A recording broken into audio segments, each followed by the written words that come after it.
नमस्कार मित्रों, यांचा अवांतर यूट्यूब चैनल पर आपका स्वागत है। अगर आप हमारे इस चैनल पर नए हैं तो इस चैनल को सब्सक्राइब करें, लाइक करें, शेयर करें और बेल आइकन को दबाएं।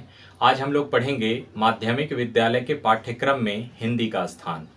भावों की अभिव्यक्ति के लिए तथा दूसरों के विचारों को ग्रहण करने के लिए मनुष्य को किसी न किसी भाषा का अवश्य प्रयोग करना पड़ता है, परंतु अपने अंतर्द्वंद्वों, उद्वेगों तथा मनोभावों की अभिव्यंजना जितनी सुंदरता, सरलता, स्पष्टता तथा सुगठित रूप से अपनी मातृभाषा में की जा सकती है, उतनी किसी अन्य भाषा में नहीं किया जा सकता है।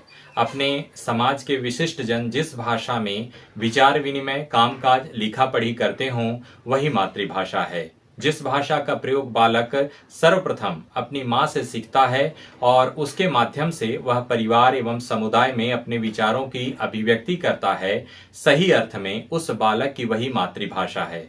किंतु झारखंड में गांव के बालक प्रारंभ में अपनी भावाभिव्यक्ति प्रायः मगही, मुंडारी, संथाली आदि बोलियों के माध्यम से करते हैं। फिर भी झारखंड के शिष्ट समाज के विचार विनिमय का माध्यम खड़ी बोली हिंदी है। अतः झारखंड की मातृभाषा हिंदी है, न कि कोई बोली विशेष, और छात्र को इसी हिंदी का ज्ञान कराया जाता है। भाषा की गतिशीलता के कारण प्रत्येक भाषा की अनेक उपभाषाएं तथा उपबोलियां हुआ करती हैं। इस प्रकार मातृभाषा में भी अनेक उपभाषाएं एवं बोलियां सन्निहित होती हैं।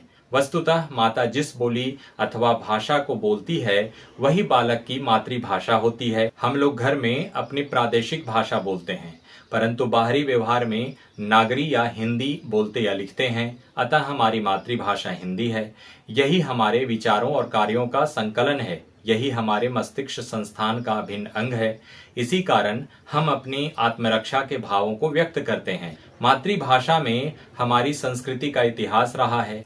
उसके प्रयोग से हम अनुभव करते हैं कि हमारी कुछ निज की संपत्ति है। हिंदी के महान साहित्यकार भारतेंदु हरिश्चंद्र ने लिखा है, बिन निज भाषा ज्ञान के मिटे नहिए को शूल। इस प्रकार मातृभाषा भाव, प्रकाशन, मनोरंजन, ज्ञान, आनंद आदि भावनाओं की अभिव्यंजना एवं मस्तिष्क का विकास करने वाली सर्वोत्तम शक्ति है, जिसके द्वारा हम उसके समीप पहुंचते हैं। दूसरे शब्दों में मातृभाषा के अध्ययन से कई लाभ हैं। पहला, मातृभाषा व्यक्ति के सर्वांगीण व्यक्तित्व के विकास का साधन है। दूसरा, इसमें भावों, क्रियाओं, प्रतिक्रियाओं को सुंदर, स्पष्ट और सरल रूप से अभिव्यंजना करने की कला आती है। तीसरा, इससे बालक की मानसिक संवेगात्मक शक्ति तथा नैतिकता का विकास होता है। चौथा, इसके द्वारा मस्तिष्क की शक्तियां अनुशासित हो जाती हैं, जिससे बालक में उचित निर्णय, तर्क, विवेक तथा धारणा की गति में तीव्रता आ जाती है। पांचवा, इसके माध्यम से उच्च कोटि के साहित्यिक भाव, काव्यानुभूति एवं रसानुभूति आदि को समझने में दक्षता आ जाती है। छठा, इससे बालकों में अपने विचारों को धारा प्रवाह और प्रभावशाली तरीके से प्रकट करने की शक्ति उत्पन्न होती है। सातवां, यह शब्द और ज्ञान के भंडार को बढ़ाती है। मातृभाषा ज्ञान की आधारशिला है। यही हमारे ज्ञान की प्रथम सीढ़ी है। मातृभाषा के ज्ञान के बिना बालक का सर्वतोन्मुखी विकास असंभव है। बालकों के संवेग, अस्थायी भावों आदि का मातृभाषा से घनिष्ठ संबंध है। बाल मनोविज्ञान का प्रधान साधन मातृभाषा की ही शिक्षा है। विद्यार्थी का मस्तिष्क, ज्ञान, विचार विनिमय, निर्माण कुशलता, मौलिकता का विकास इसी पर निर्भर है। भावानुभूति और व्यक्तित्व का विकास भी इसी के सहारे होता है, क्योंकि मातृभाषा को सीखने में अधिक कठिनाई नहीं पड़ती। बिना पढ़ाए ही बालक उल्टी सीधी मातृभाषा बोल लेता है और उसके प्रत्येक कार्य का मातृभाषा से प्रत्यक्ष संबंध स्थापित हो जाता है। मातृभाषा ही सब विषयों एवं ज्ञान विज्ञानों का मूलाधार होता है। वह स्वयं एक विषय ही नहीं बल्कि अन्य विषयों का आधार स्तंभ है। जो छात्र स्पष्ट रूप से न विचार कर सकता है और न विचार एवं भावनाओं को स्पष्ट रूप से व्यक्त कर सकता है, वह किसी भी विषय में अच्छा ज्ञान नहीं प्राप्त कर सकता, चाहे वह इतिहास हो, चाहे वह विज्ञान हो, चाहे वह कोई अन्य विषय। अतः मातृभाषा का पाठ्यक्रम में महत्वपूर्ण स्थान है। उसी पर अन्य सभी विषयों की पूर्णता, योग्यता और सफलता निर्भर है तथा उसी पर शिक्षा की सफलता का भार है। उसे केवल एक शैक्षिक विषय कहने की अपेक्षा जीवन का अनिवार्य आधार कहना चाहिए। वह जीवन की एक ऐसी परिस्थिति है जिससे बचकर निकलना असंभव है। प्रत्येक व्यक्ति जन्म से लेकर मृत्यु तक उससे ओतप्रोत होता है। जिस भाषा में बच्चा सोचता है, बोलता है, स्वप्न देखता है, वही विद्यालय में पढ़ने के लिए, शिक्षा के लिए और मानव विकास के लिए मुख्यतः नितांत आवश्यक है। हम अपने भावों की अभिव्यक्ति लिखकर या बोलकर करते हैं। कभी कभी ऐसे भी विचार उठते हैं जो बिना मातृभाषा के व्यक्त ही नहीं हो पाते।